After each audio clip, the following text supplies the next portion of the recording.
Olá, aqui é Alexandre Figueiredo, esta é mais uma edição do TV Linhaça. Pedimos para que vocês se inscrevam no canal, dê um like, aperte o sininho e ajude a divulgar o nosso trabalho que precisa de ter mais seguidores. O tema de hoje é: por que os reacionários culturais evitam ser reacionários políticos? Nas redes sociais é muito comum haver gente reacionária em termos de cultura, defendendo fenômenos popularescos, defendendo gírias transmitidas a partir da mídia corporativa, jargões, linguagens, padrões que vêm desse poder midiático, né, influenciando o público juvenil, as classes populares, etc. Então, quando se critica, por exemplo, os fenômenos popularescos, aí surge aquela patrulha de pessoas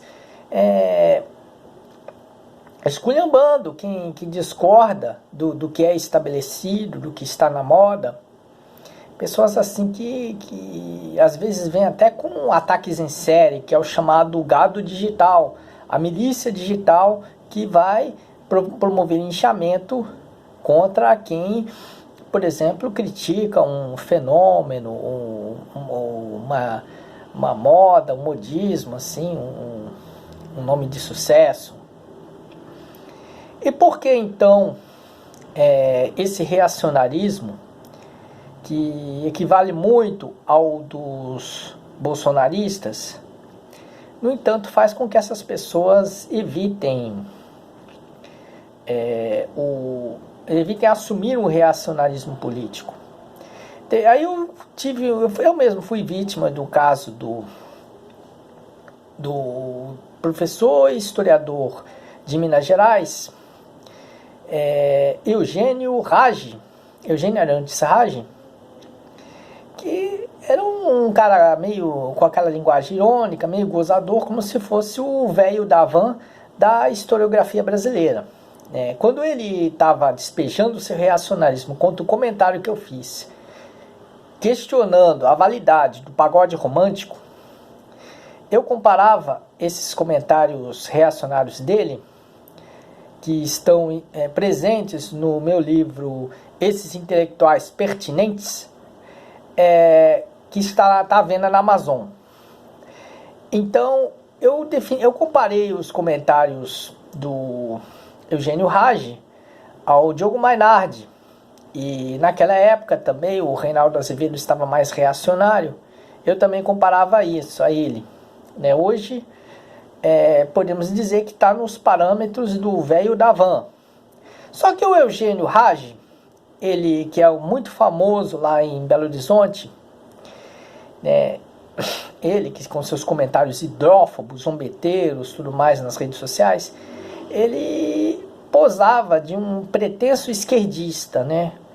Em 2010 ele falou no Twitter, quase que no piloto automático, dizendo que votaria em Dilma Rousseff. Talvez seja uma grande hipocrisia, né? Porque talvez ele tenha colegas, talvez a esposa dele goste do PT, tenha colegas também ligados à CUT, aí ele só faz isso para agradar, mas no fundo desconfia-se que ele não passa de um eleitor do PSDB, que finge odiar Aécio Neves, né? Que eu acredito que seja a paixão política do Eugênio Raggi. E aí tem muitas coisas assim também, outros exemplos, né? Quando veio a tal gíria balada, copyright Jovem Pan, que se criticou que a gíria não era uma expressão de pessoas inteligentes, aí houve contra mim um ataque em série, né? Tipicamente do gado bolsominion, na comunidade odiador acordar cedo. E aí, né, porque eles iam defender uma gíriazinha, que é uma gíriazinha midiática, não é uma gíria surgida das ruas, do público em si, não. É uma gíria, a gíria balada é uma gíria tramada por DJs paulistas, da alta sociedade, de pessoas riquinhas, né, do nível dessas festas da Gabriela Pugliese da vida, por exemplo, ou dos caras aí, dos Álvaros Garneiros, Garneirinhos, dos Caio Coppolas, o que vier aí de riquinho, de reacionário na Zona Sul de São Paulo. E aí essa gíria, que era na verdade um eufemismo para... Ela é ligada à bala, que é um eufemismo para pílulas alucinógenas. E aí balada era um derivativo dessa palavra, né? Dessa gíria. Então, só que a gíria balada virou a gíria do Terceiro Reich. Queria ser uma gíria acima dos tempos, acima das tribos, assim, era divulgada ali direto no Jornal Nacional. Já não se falava mais em festa, já não se falava mais em jantar entre amigos, tudo era balada, tudo era, só basta ter noite e gente fora da rua, era balada. Assim, era o esquema da nova língua, como já disse num outro vídeo, da nova língua do livro de 1984 de George Orwell. Virou um vocabulário do poder. Eu só usando a palavra do jornalista inglês Robert Fisk, que mostrava, a gíria balada mostrava um teste, era um teste para a mídia venal, representada no caso pela Jovem Pan, pela Rede Globo e por Luciano Huck, que foi o maior difusor da gíria balada. Então,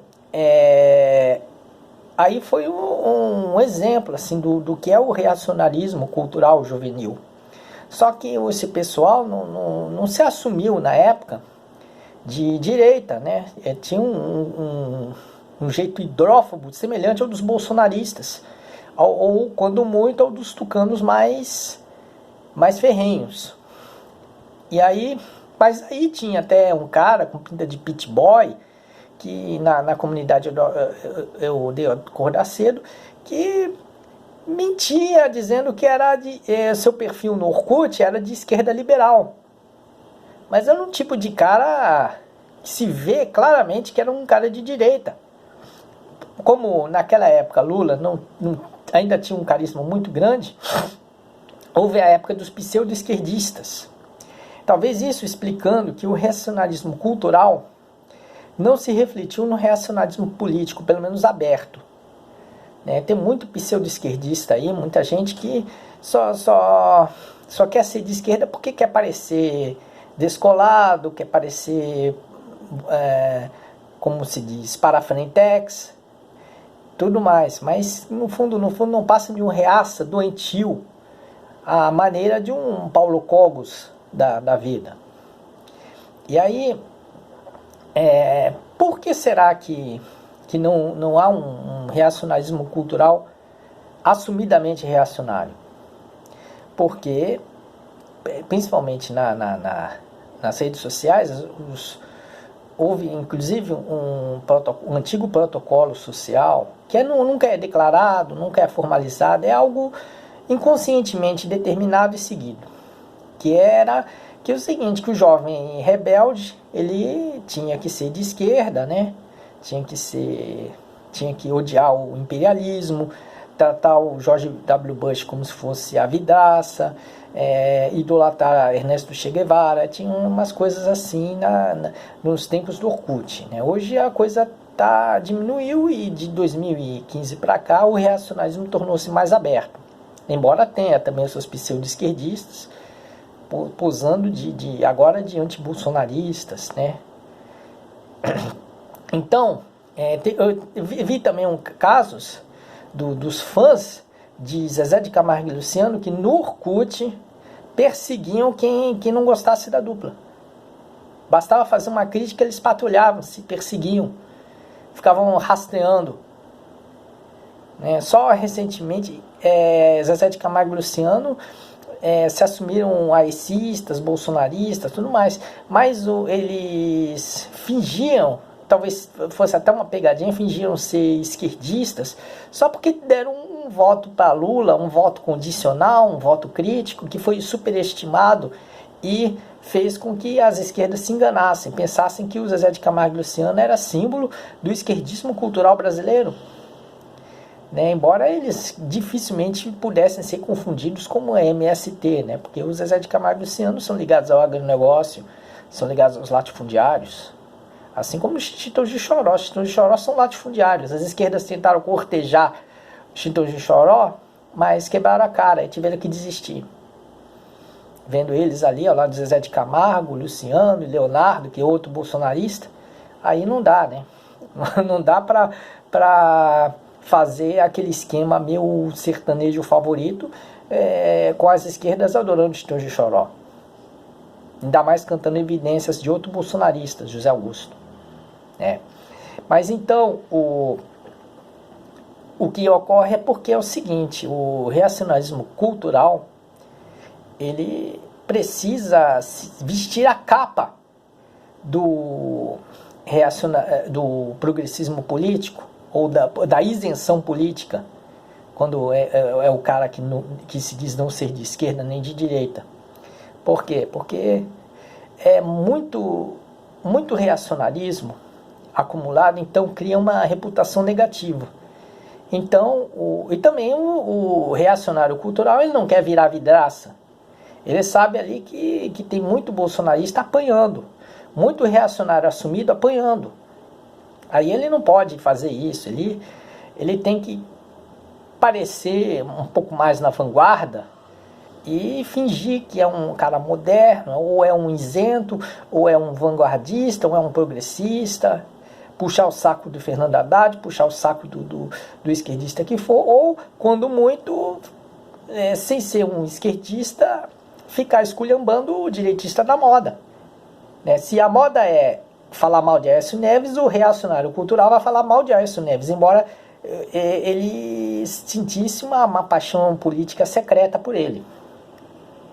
Então, é uma forma de conveniência social, porque os reacionários culturais, eles precisam atrair apoio de seus colegas do gado digital, então eles não podem ser reacionários em 100%, porque aí pega muito mal, é muita carga reacionária e eles podem virar vidraça por isso. Daí que é o teatrinho do reacionário cultural, bancar o falso progressista, o falso isentão, para ver se escapa de navegar num barco furado e tentar conquistar amigos, obter vantagens pessoais, obter contatos mais importantes nas redes sociais, etc.